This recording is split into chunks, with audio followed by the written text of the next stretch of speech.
Nous sommes ravis de vous savoir au rendez-vous de l'actualité sur Canal 3 Bénin. Voici le sommaire. Le monde de la presse béninoise est atteint par le vent des réformes. Hier vendredi, les acteurs des médias du Bénin ont revisité les tests fondamentaux qui doivent régir désormais leur profession. Les réflexions duraient 24 heures.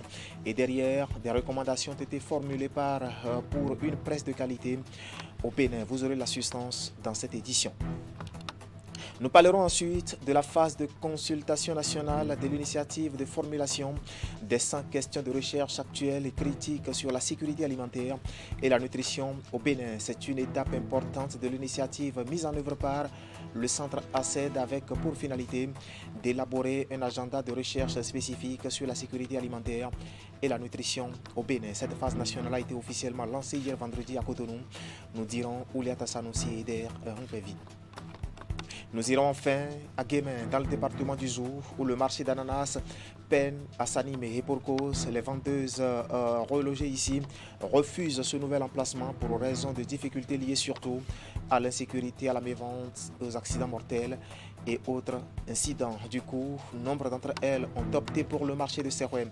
Mais la police républicaine est à leur trousse, nous dira l'équipe de notre antenne régionale, Zoukoulé. Voilà pour le sommaire. Bien bonsoir et bienvenue à notre rendez-vous vespéral de l'actualité. Le monde de la presse béninoise opte pour la relecture de ces tests fondamentaux. Et hier vendredi, les professionnels des médias du Bénin ont revisité ces tests au cours d'un atelier. Après des heures de réflexion, ils ont formulé des recommandations pour l'existence d'une presse de qualité au Bénin. Voici un extrait de ces recommandations lues à l'issue des travaux. L'atelier de validation de la relecture des tests des fêtières des associations, après avoir pris la mesure de l'urgence de la mise en œuvre des réformes structurelles des associations des médias, recommande au bureau exécutif de l'UPMB et du CNPA de l'organisation au plus tard le 30 juin de l'AG extraordinaire pour entériner les différentes réformes. L'atelier de validation de la relecture des tests des fêtières des associations recommandent aux unions de prendre les initiatives nécessaires en vue de la relecture des codes de la presse et du numérique en République du Bénin, la valorisation de la carte de presse et la clarification du statut du journaliste. Voilà, ces résolutions ont été lues justement par Pulcheri Egbemenou, qui était bien sûr rapporteur du Présidium. Notre équipe de reportage a ensuite tendu son micro à quelques acteurs de la presse béninoise participant à ces assises. Et ces derniers jettent ici un regard sur cette initiative de réformer les tests qui régissent la profession du journaliste au Bénin. Écoutons-les. C'est depuis les États généraux, il y a plus d'une vingtaine d'années, que ces tests ont été institués. Je crois qu'après 2 décennies de fonctionnement d'expérience, il était utile de passer à la révision, d'adapter ces tests à la vie actuelle en ce qui concerne le fonctionnement des médias. Et c'est cela qui justifie, il me semble, le bien fondé des assises d'aujourd'hui. Autant que vous êtes ici, j'ai des journalistes devant moi, il y a un certain nombre de choses qui vous gênaient. Et vous aviez forcément souhaité qu'on puisse trouver des solutions à cela. Nous y sommes. Et quand vous voyez la lutte des débats dans la salle, je crois qu'il était important d'organiser cet atelier. Notre profession a une histoire. Elle a connu ses péripéties. Nous sommes partis de quelque part. D'abord pour les plus anciens que nous avons retrouvés dans la profession, qui nous ont fait l'historique de comment ils ont commencé. Ensuite, pour quand même depuis 25 ans qu'on est à l'intérieur et avons laissé des traces à d'autres générations qui sont arrivées. Alors, vous devez remarquer que la presse a toujours une histoire. Et lorsque vous évaluez, vous faites le point par rapport à cette histoire, vous arrivez à un niveau où vous êtes obligé de retenir qu'il faut faire des réformes majeures. Il faut faire des réformes déterminantes pour finalement impacter, laisser une empreinte qui nous permette définitivement d'aller de l'avant. La presse elle-même évolue, il faut aussi que nos tests évoluent, il faut que nos associations évoluent. On ne peut plus rester dans les associations que nous avons créées dans les années 90, dans les années 2000, il faut que ça évolue. Il y a à peu près 25 ans, quand j'entrais en tant que jeune journaliste rédactrice dans la presse béninoise, le paysage n'était pas aussi fourni qu'aujourd'hui. Et puisque le paysage a évolué, il faut évoluer avec. Alors aujourd'hui, qu'on se réunisse pour définir les modalités pour un bon journalisme. Un bon journaliste, et une bonne collaboration avec l'État, tout en étant de vrais professionnels, je dis, c'est une première et cette activité est à saluer. Et faisons en sorte qu'on sorte de ces travaux ragaillardis et fiers d'avoir contribué à construire le bon journaliste à partir de maintenant. C'est une opportunité que nous devons saisir. Et au regard de tous les éléments de contexte actuels qui impactent l'exercice du métier de journaliste au Bénin, cette occasion est la bienvenue pour nous permettre de remettre beaucoup de problématiques sur la table et de pouvoir les adresser. C'est de la discussion que jaillit la lumière, c'est ce qu'on dit. Et donc ce fait-là, c'est une rencontre de discussion, d'échange, d'amendements, de participation, d'apport. Donc c'est pour moi une étape fondamentale pour que les choses avancent et que ça change. Et je crois que c'est l'aboutissement de ce qui se fait aujourd'hui. Certes, quand vous parcourez les documents, vous avez l'impression qu'il y aura des points d'achoppement. Les gens ne se préoccupent pas de voir les réformes majeures. Tout le monde s'accroche à un point ou deux. Pourquoi on doit désigner, pourquoi on ne doit pas désigner. Comme si tout le travail qui a été fait se résume à ça. Nous, en tant que formateurs, nous savons ce que cette profession-là endure aujourd'hui en termes de méprise. Et on ne peut pas laisser continuer les choses ainsi. Il faut réformer de façon fondamentale pour que le journaliste que vous êtes, ce métier que vous exercez à un moment donné, vous soyez fiers de vous-même. Et c'est le plus important. Je crois que ces réformes-là partent de là. Ne nous accrochons pas aux 2 ou 3 petits détails de qui désigne qui, et puis tout le monde se focalise sur ça. Le statut de journaliste, qui est professionnel, qui ne l'est pas, pour qu'on cesse de mélanger torchon et serviette. Parce qu'avec les réseaux sociaux, vous le savez aujourd'hui, n'importe quel kidam qui peut s'asseoir dans un bar ou dans une buvette, qui peut lancer de son téléphone un message sur WhatsApp, il devient journaliste. Rapidement, tout le monde le prend en compte. Quand on s'associe quelque part, on parle nous les journalistes, l'autre vient dire nous les journalistes, parce qu'il écrit quelques 2 ou 3 bêtises sur les réseaux sociaux. Mais c'est normal ça, vous devez être fiers de ça. Il est juste bon de s'asseoir pour faire une sorte d'introspection, tout ce que nous avons fait jusque-là. Et c'est en cela que je remercie et félicite les organisateurs qui ont pu nous réunir autour de cette innovation-là, à savoir toucher nos tests. Parce qu'en la matière, il faut définir qui est vraiment journaliste, qui est vraiment patron, qui est web activiste, etc., etc. Il y a trop de mélange de gens. Il y a trop de patates, trop de salades qu'il faut nettoyer. Mais ce qui est important, c'est que nous puissions nous entendre sur l'essentiel. L'essentiel issu du diagnostic qui a été fait. Donc, toutes les propositions faites doivent déférer devant l'Assemblée générale des unions. Et je rappelle que les unions, c'est bientôt le changement déjà des mandats. Tout à fait. Voilà quelques participants à cet atelier de relecture des tests fondamentaux de la presse béninoise. Sur tout un autre plan, le Bénin a accueilli du 23 au 27 mai dernier le cours régional de formation sur la sécurité des matières radioactives. Une rencontre initiée par l'Agence internationale de l'énergie atomique pour apprendre beaucoup de choses aux participants. Et après 5 jours de partage d'expérience, la rencontre de Cotonou a pris fin hier vendredi avec une reconnaissance des mérites aux participants. Compte rendu à Siomo Kanya Siomo et Eder Mpevi. Fin de la formation régionale sur la sécurité des matières radioactives en cours d'utilisation et d'entreposage. Venus de différents pays francophones d'Afrique, les participants ont fait preuve d'abnégation et de concentration les 5 jours qu'ont duré les travaux. C'est une initiative de l'Agence internationale de l'énergie atomique. Ce que les uns et les autres ont pu vivre tout au long de cette formation, et spécifiquement la compréhension des participants au moindre détail des modules dispensés, nous restons persuadés et nous en sommes certains que ce cours régional, globalement, vous a été bénéfique. L'engagement et l'ardeur des participants d'acquérir les connaissances liées à au sujet traité, l'excellente performance des experts et leur utilisation d'un langage très proche de la situation régionale ont été, entre autres, des facteurs clés de ce succès. Le cours régional a été une occasion pour acquérir des connaissances pratiques sur la sécurité des matières radioactives et des installations associées. Le Bénin se réjouit d'avoir accueilli ce cours régional duquel les participants ont tiré nombre de savoirs. Ces moments privilégiés d'assiduité vous ont permis, j'en suis convaincu, de renforcer vos capacités sur les différentes notions visant à garantir la sécurité dans les installations utilisant les matières radioactives ou en stockage. Ils en repartent avec chacun un certificat de l'Agence internationale de l'énergie atomique, un couronnement de leurs efforts qu'ils sont appelés à répercuter sur les programmes de leurs pays respectifs. Ce cours régional a constitué pour vous un plus et vous permettra d'améliorer et de maintenir les programmes de sécurité des matières radioactives dans vos pays respectifs.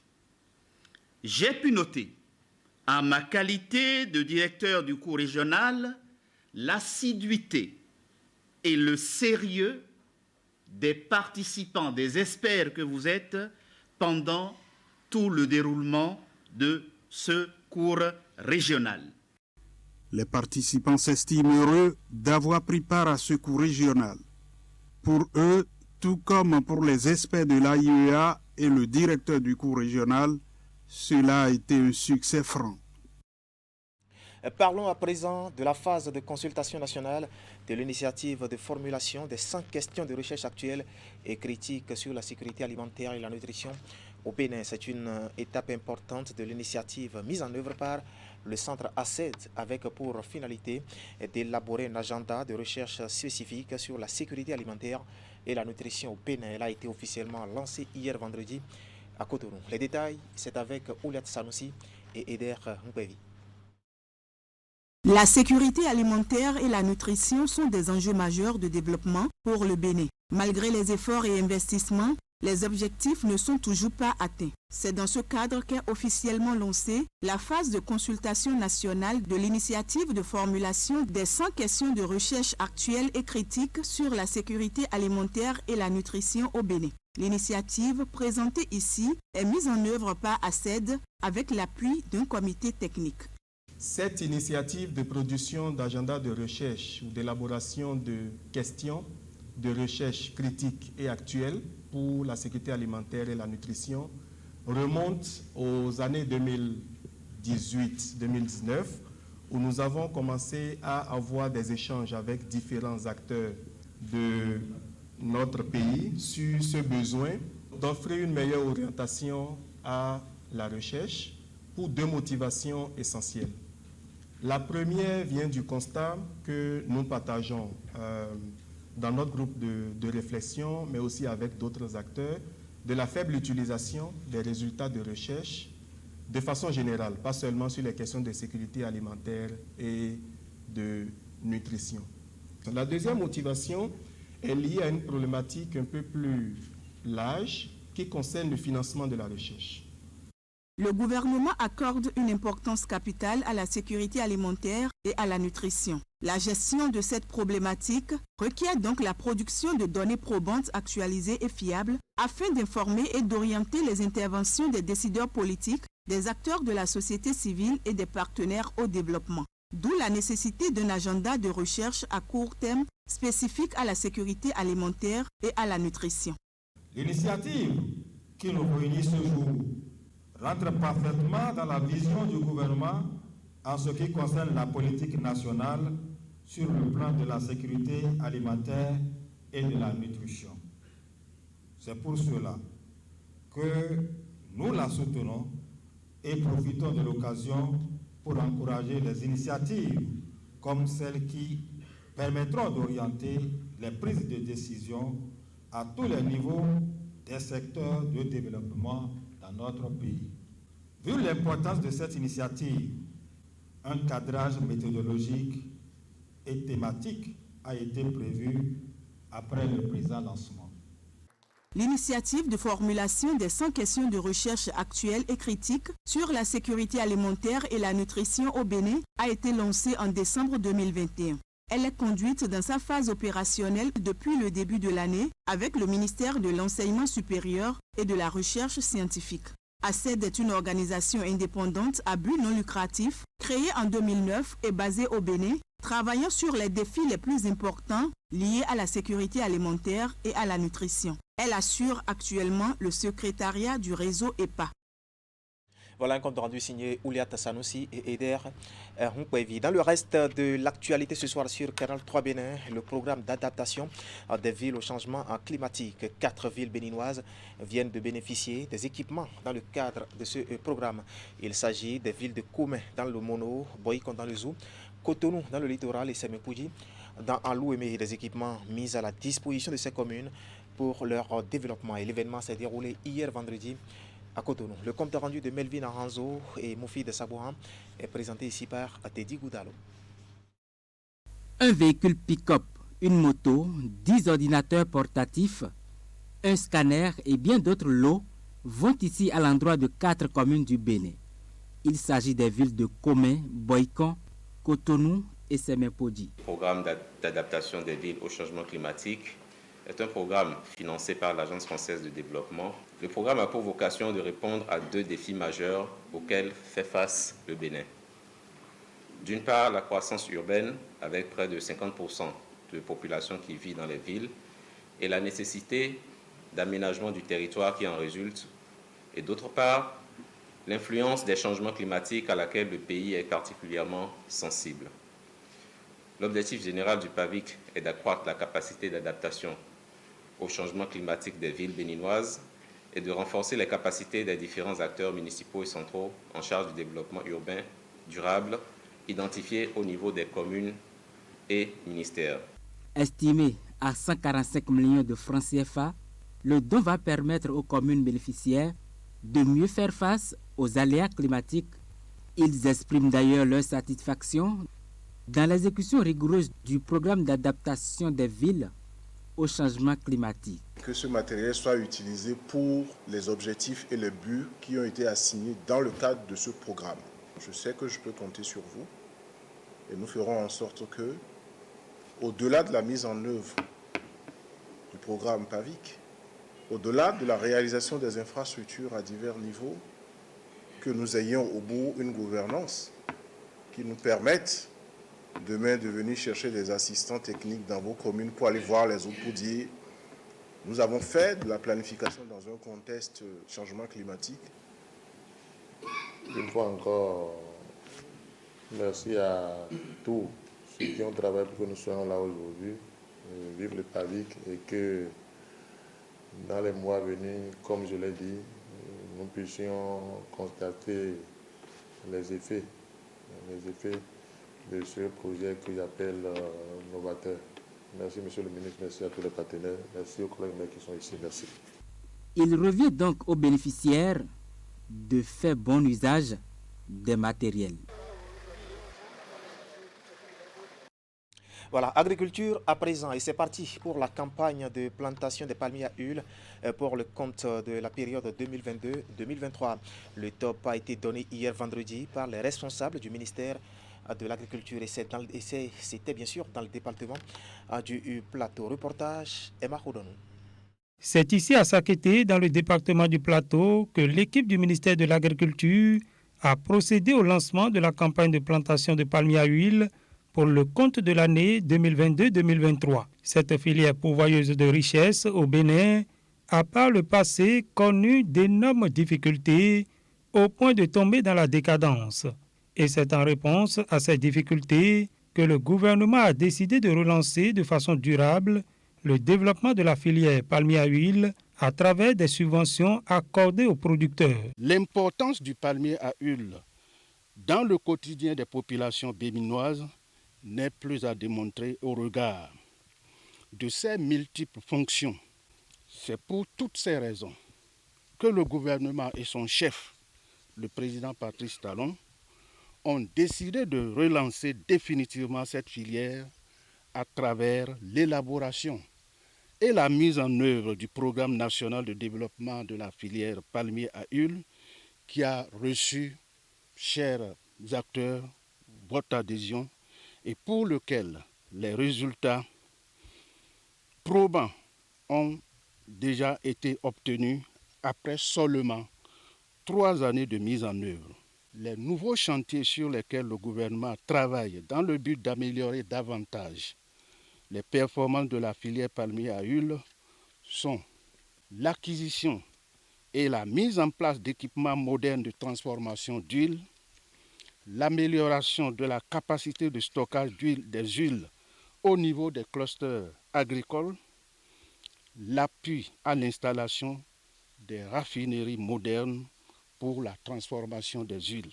Ces subventions ont été pour les producteurs de véritables sources de motivation. Ainsi, ils se sont engagés pour la renaissance de la filière. Le palmier à huile avait fait la gloire de notre pays et je pense que personnellement, cette gloire s'annonce à nouveau. Et c'est cela qui me motive surtout à planter les palmiers à huile. Nous les bénéficiaires, nous prenons l'engagement de faire un suivi rigoureux pour que ces plants deviennent de grands palmiers au bonheur de tous. Pour cette troisième édition de la campagne de plantation de palmiers à huile, ce sont 900 plants qui ont été mis en terre sur une superficie de 6 hectares. Avant de mettre un terme à cette session d'information, nous nous proposons de vous emmener à Guémen, dans le département du Zou, où le marché d'ananas peine à s'animer. Les vendeuses relogées dans ce nouveau marché refusent d'y faire leurs activités pour raison de difficultés liées surtout à l'insécurité, à la mévente, mais aussi aux accidents mortels et autres incidents. Du coup, nombre d'entre elles ont opté pour le marché de Serroué.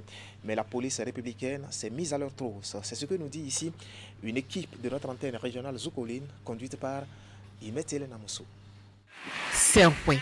La localité est réputée dans de nombreux échanges commerciaux. Traversée par la voie inter-État Cotonou-Parakou, cet arrondissement de la commune de Tofo dans le département de l'Atlantique offre divers produits aux usagers de l'Axe. Seulement, depuis quelque temps, la situation n'est plus reluisante chez les vendeuses d'ananas. Installées auparavant à la sortie sud dans le village d'Agon où les affaires prospéraient, ces dernières ont été sommées de quitter les lieux pour rejoindre un nouvel emplacement aménagé par l'exécutif pour devenir le marché de l'ananas dans la commune de Tofo. Les infrastructures érigées ont été réalisées sur financement du budget exercice 2018-2019 de l'Agence territoriale de développement agricole ATDA Ouémé Atlantique Littoral Mono. Dès lors, les problèmes ont commencé. En plus de la mévente, le dit marché n'offre aucune garantie de sécurité. Des cas d'accidents mortels ont également été enregistrés. Si bien que mon tolère,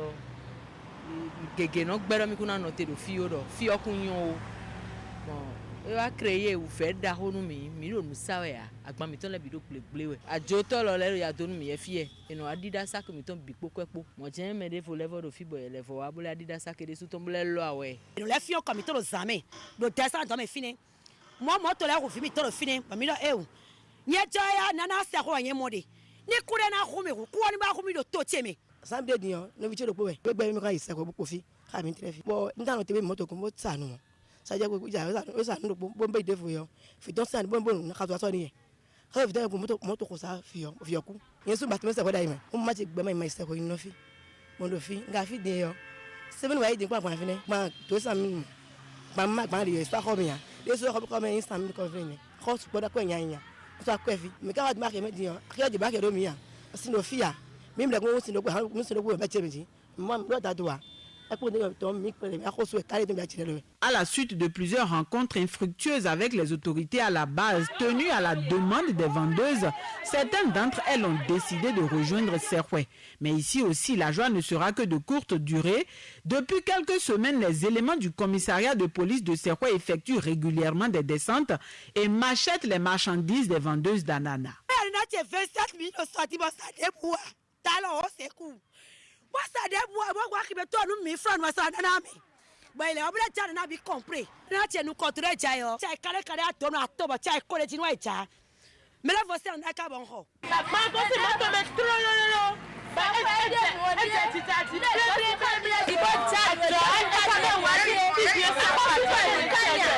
Miranda khore gba yo enda kho akwane wa ihu mi lo pre mo le suku e lo kho ko fe 5000 mi la yo mi na le suku akwa iton e o tike ba mi dia mi na le na tike nu mi e lo no file ti wa mi na no force mi de ka mi kura fine o e la na mi to ja e hongbe. Si vient ici là, on prend nana pour mettre ça dans le champ, on vend un peu, on n'est pas déplacé. Ils sont arrivés ici, ils prennent un couteau pour en train de faire jo. Ils ont coupé tout. Ananas, s'il peut trouver une place assez quoi ici là, et on va rester là, c'est bon. Mais là-bas, ce n'est pas bon. On ne peut pas rester là-bas. Dans 3 jours, à cause de problème d'eau. À Massa, nous 3 jours, à cause de pain hier. Nous allons voir quoi dire, que les gens n'ont pas de c'est quoi. Fin de race ou c'est quoi, à quoi on y a. Nous, et blanc, nous, il y a quelques mois alors. Non, mais derrière les autres, on vient nous, il y a nous, dit talent aussi. Oh, c'est quoi, talent, c'est quoi, nous, il y a quelques blanc. Nos tentatives pour en savoir davantage sont restées sans suite. Joint au téléphone, le chef de l'arrondissement de Serkoué nous a notifié que la décision vient d'un niveau supérieur. Au commissariat de la localité, le chef de la sécurité n'a pas voulu se prêter à nos questions. Pour l'instant, tant les vendeuses d'ananas de Serkoué que de Guém espèrent l'intervention des autorités compétentes au plus haut niveau. Même si elle salue l'initiative de la construction d'un marché d'ananas, elle déplore l'emplacement choisi, le manque d'aménagement de l'espace ainsi que l'insécurité à laquelle elles sont exposées. Ces vendeuses affirment être ouvertes à toute autre proposition qui mieux les arrangerait. Voilà, d'où le cri de détresse, bien sûr, de ces vendeuses. Et c'est l'essentiel à retenir ce soir. Quant à l'actualité sur Canal 3 Bénin, toute l'équipe technique et celle de la rédaction qui m'accompagne, vous remercie de nous avoir suivis. Restez en compagnie de nos programmes. Moi, je vous retrouve demain dimanche, si Dieu nous prête vie. Bonne suite de week-end à toutes et à tous, et à demain.